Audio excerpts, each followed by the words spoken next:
નમસ્કાર મિત્રો, જય મસીહ કી.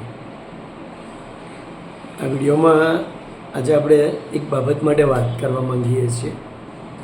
આવતીકાલે ગુડ ફ્રાઈડે છે અને સામાન્ય રીતે ખ્રિસ્તી વ્યક્તિઓને પૂછવામાં આવતું હોય છે કે ગુડ ફ્રાઈડે શું છે, અને જ્યારે જવાબમાં આપણે એમ કહીએ છીએ કે ગુડ ફ્રાઈડે એ દિવસે પ્રભુ ઈસુ ખ્રિસ્તનું મૃત્યુ થયું, ત્યારે સાંભળનારને હંમેશા શોક લાગે છે કે જો મૃત્યુ થયું હોય તો એને ગુડ ફ્રાઈડે કેમ કહેવામાં આવે છે. કારણ કે માણસ જાત માટે અને સામાન્ય માણસની સમજણમાં મૃત્યુ હંમેશા ડર અને શોકની બાબત રહેલી છે. મૃત્યુ હંમેશા માણસના માટે દુઃખની બાબત રહેલી છે. એટલે જ્યારે મૃત્યુની સાથે ગુડ શબ્દ સાંભળે છે ત્યારે પ્રશ્ન થાય છે કે આ ગુડ ફ્રાઈડે કેમ કહેવામાં આવે છે. અને આજે હું એ બાબત વિશે વાત કરવા માગું છું કે જગતમાં માણસ જાત માટે મૃત્યુની વ્યાખ્યા એવી છે કે વ્યક્તિનું શરીર કામ કરતું બંધ થઈ જાય, એના શ્વાસોશ્વાસ બંધ થઈ જાય અને વ્યક્તિ નિર્જીવ થઈ જાય, એટલે કે એની બધી જ પ્રવૃત્તિઓ થંભી જાય, એટલે એને માની લેવામાં આવે કે વ્યક્તિનું મૃત્યુ થયેલું છે. હવે ખરેખર એવું નથી. માણસ જાતમાં ફક્ત હલનચલન બંધ થાય એટલે મૃત્યુ એવું નથી. અને એવું કેમ એ આપણે સમજીએ કે માણસના અસ્તિત્વના બે વિભાગ છે. કોઈ પણ માણસના અસ્તિત્વના બે વિભાગ છે.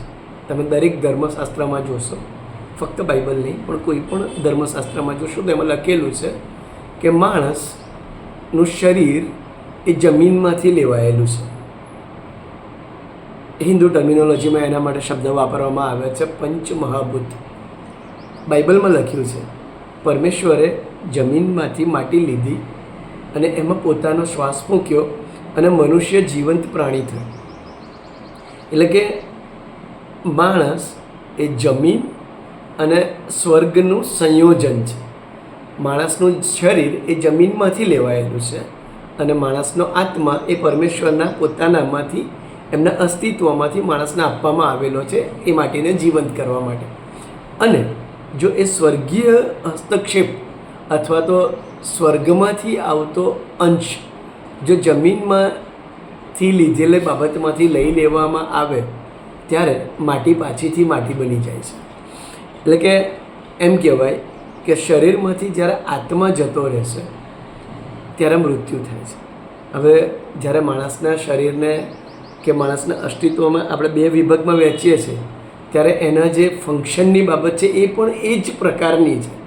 જેમ કે આપણા શરીરને ટકાવી રાખવા માટે આપણે રોજ, કારણ કે શરીર જમીનમાંથી લેવાયેલું છે, આપણે દરરોજ શાકભાજી વાટે જમીનમાંથી એ જ તત્વોને ખેંચી લઈએ છીએ જે તત્વોની શરીરને જરૂર છે. આપણે એ જ બાબતો ખાઈએ છીએ, એ જ બાબતો આપણા શરીરના પોષણના માટે વાપરીએ છીએ કે જે જમીનમાંથી લેવાયેલી હોય, પંચમહાભૂતમાંથી લેવાયેલી હોય. અને આપણા શરીરમાં એ બધા જ તત્વો આપણને મળી રહે છે જે જમીનમાં હોય, જે આપણી આસપાસના સૃષ્ટિમાં હોય. એટલે કે શરીરને પોષણના માટે જમીનમાંથી અને આજુબાજુના જે, કારણ કે શરીર જમીન પૃથ્વીમાંથી અસ્તિત્વમાં આવેલું છે, એટલે પૃથ્વીમાંથી લીધેલા તત્વો દ્વારા શરીરને પોષણ મળે છે. હવે એ જ રીતે આત્માને પણ પોષણની જરૂર છે અને આત્માનું પોષણ એ પરમેશ્વર તરફથી આવે છે. આપણે જાણીએ છીએ કે આપણું અસ્તિત્વ આપણે જે સાંભળીએ, આપણે જે જોઈએ એના પરથી આપણું વ્યક્તિત્વ ઘડાય છે. કોઈ ગુજરાતી માણસ ગુજરાતમાં રહેલો એ ક્યારેય મલયાલી ભાષા ફ્લુઅન્ટલી નથી બોલી શકતો, કારણ કે એણે કદી સાંભળી નથી કે એણે કદી બોલી નથી. અને એનું વ્યક્તિત્વ ગુજરાતમાં રહીને બિલકુલ ગુજરાતના રીતિ રિવાજો પ્રમાણે એનું વ્યક્તિત્વ ઘડાયેલું છે.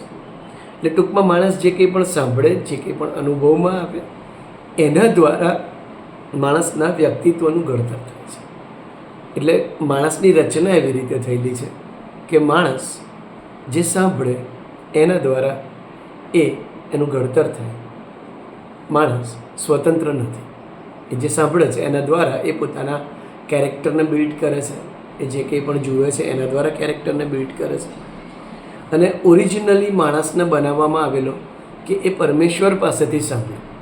બાઇબલમાં એમ લખ્યું છે, ઉત્પત્તિની શરૂઆતમાં કે જ્યારે આદમ અને હવાને એદન બાગમાં મૂકવામાં આવ્યા ત્યારે એમ કહે છે કે રોજ સવારે વાડીમાં ઈશ્વર એમની મુલાકાત લીધી અને માણસ એમની પાસેથી સાંભળતો.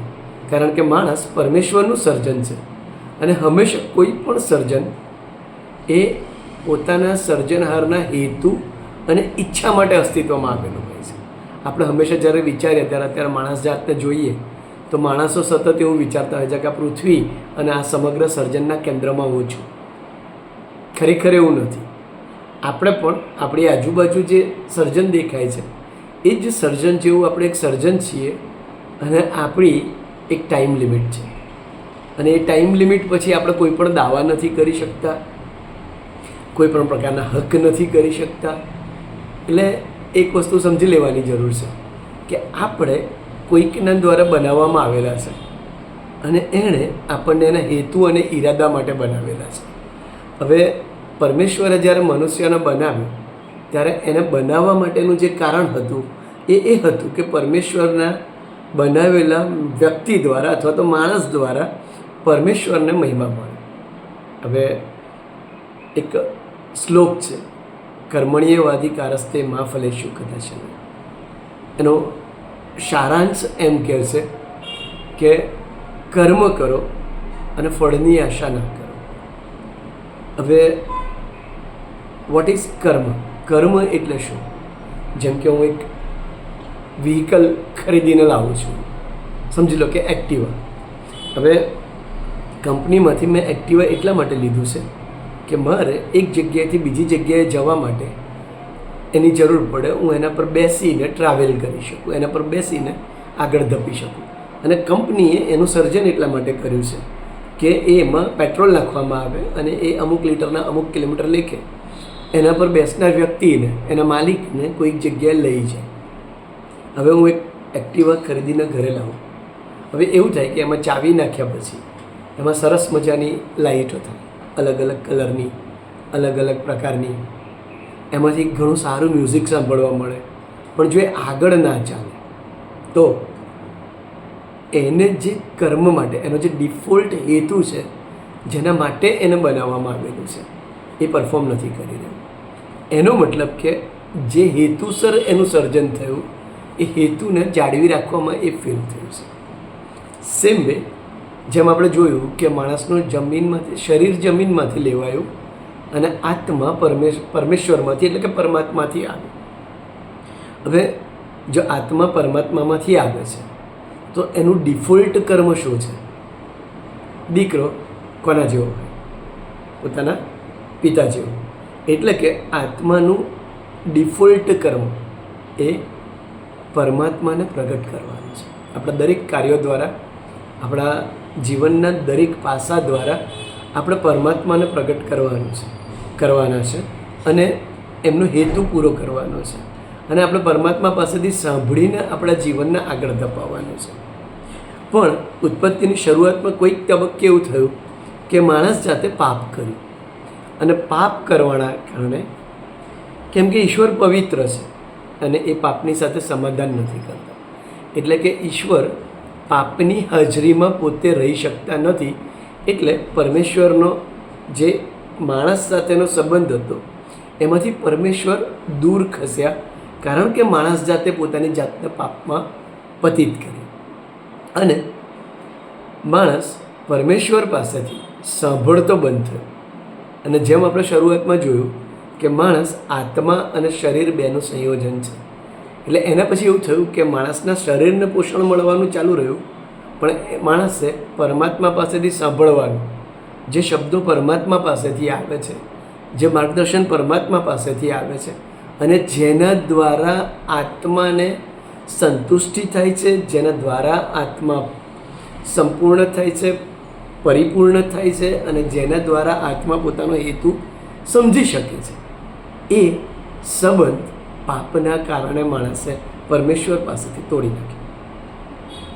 હવે પાપથી દૂર પામેલી માણસ જાતે, ઈશ્વરથી દૂર થયેલી માણસ જાતે દરેક જાતની જે કંઈ પણ શોધખોળો કરી, પ્રગતિ કરી, એમાં માણસને પોતાના શરીરની સુખ સગવડોને ધ્યાનમાં રાખવામાં કરવામાં આવી, કારણ કે એમાંથી હવે આત્માની ભૂખનું તત્વ જતું રહ્યું છે. માણસ પોતાની શારીરિક જરૂરિયાતો ને અર્થે ધન સંપાદન, સુવિધાઓ અને એ જ બાબતોની પાછળ, એટલે આજે આપણે જોઈએ કે આપણે જે કંઈ પણ કરીએ, જે કંઈ પણ પ્રવૃત્તિઓ કરીએ, એમાં શરીર કેન્દ્ર સ્થાને હોય છે, કારણ કે માણસનું આત્મા, જેને પરમેશ્વરની જરૂર છે, એનું કનેક્શન તૂટી ગયું છે અને માણસને એ જ ખબર નથી કે મારા અસ્તિત્વમાં આત્મા પણ છે. એટલે એક રીતે એમ કહી શકાય, માણસનો આત્મા એ મૃત્યુ પામ્યો છે અને માણસ, આત્મા વગરનો માણસ એ ફક્ત એક હાલતું ચાલતું શરીર છે કે જેને આપણે એમ સમજીએ છીએ કે જીવે છે, પણ ખરેખર જોઈએ તો પાપના કારણે માણસ જન્મથી જ મરેલો જન્મે છે. આ થોડી અતિશયોક્તિ લાગશે, પણ એક બાબત શ્યોર છે કે માણસ જન્મથી પાપી વૃત્તિ લઈને જન્મે છે અને મોટો થતાં જેમ જેમ પાપ કરવાની તક મળે, કારણ કે એ પરમેશ્વર પાસેથી સાંભળી નથી રહેલો અને એનું માર્ગદર્શન કેવળ આ જગતની અને એની આજુબાજુના સર્કમસ્ટન્સીસમાંથી આવે છે, એ પાપ શીખતો જાય છે અને પાપમાં આગળ વધતો જાય છે. અને આ ચેઇન તોડવા માટે, કારણ કે પ્રભુ આપણને પુષ્કળ પ્રેમ કરે છે, આપણું સર્જન કરનાર પરમાત્મા છે અને એ નથી ઈચ્છતા કે જે હેતુ સાથે આપણું સર્જન કરવામાં આવેલું છે એ હેતુમાં આપણે નિષ્ફળ જઈએ, માણસ જાત નિષ્ફળ જાય એવું પરમેશ્વર ઈચ્છતા નથી. અને કોઈ પણ પાપ પરિણામ લઈ આવે છે. જેમ આપણે સાંભળ્યું કર્મણીયવાદી, આપણે હમણાં જ આપણે શ્લોક સાંભળ્યો કે કર્મ કરો તો ફળની આશા ના કરો, બરાબર છે. પણ જો આપણે પરમાત્માને પ્રગટ નથી કરતા તો એ દુષ્કર્મ છે અને એમાં એવું નથી લખ્યું કે દુષ્કર્મ કરો તો ફળની આશા ના કરો.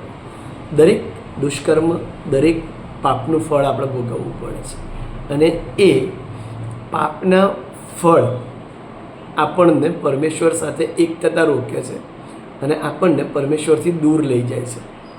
એક સાદું ઉદાહરણ આપો કે પ્યોરિટી વગરની બાબતોને આપણે ક્યારેય પ્યોરિટીવાળી બાબત સાથે મિક્સ કરી શકતા નથી. ઘરમાં આપણે રોટલીનો લોટ બાંધતા હોઈએ અને એમાંથી એક નાનો ટુકડો તોડીએ તો એ ટુકડાનો સ્વાદ પેલા મુખ્ય જેમાંથી આપણે લીધું છે એના જેવો જ હોય, એનો રંગ પણ એના જેવો હોય, એની ગંધ પણ એના જેવી હોય. પણ જો આપણે એને કોઈ પણ જગ્યાએ ગંદો કરીએ અને એ ટુકડાને પાછો ફરીથી મૂકવા જઈએ તો એવું આપણે નહીં કરીએ, કારણ કે પેલું દૂષિત થયેલો ભાગ છે અને એને આપણે મુખ્ય ભાગ સાથે મેળવીશું નહીં. એ જ રીતે આત્મા પરમાત્મામાંથી આવે છે ખરો, પણ દૂષિત થયેલો આત્મા પાછો પરમાત્માની સાથે એકરૂપ થઈ શકતો નથી અને એ બીજું મરણ છે માણસ જાતનું.